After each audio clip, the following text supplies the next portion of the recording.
This message is for survivors of narcissistic abuse, men or women. If you are oppressed right now, I want to speak directly to you because I remember this being one of the hardest parts of narcissistic abuse recovery for me was after I figured everything out. After I broke up with him, my hair was this short, y'all. It was thin. I was almost bald. I was diagnosed with lupus.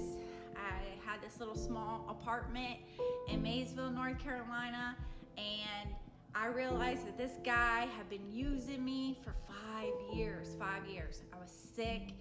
It was a hard time in my life. And I remember starting counseling, and I remember talking to the counselor and her saying, you know, you are deserving of real love.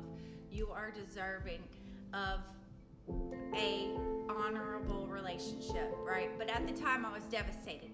But I felt like I couldn't talk, you guys. I felt like my throat, like there was something keeping me from speaking. I felt oppressed. I had to pray to God, and I just started praying, and I kept praying and for days and days and days. Finally, it got better. But I want you to know, if you're in that stage after leaving narcissistic abuse, I understand, I see you, but do not let these monsters oppress you. Get your voice back.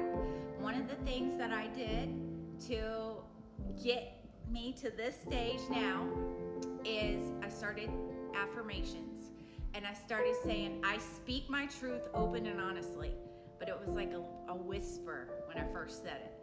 So I just wanted to share this with you. I'm gonna put it on the I'll write it down for you so you can start these affirmations.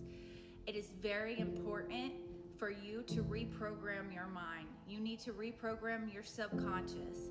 It's very easy.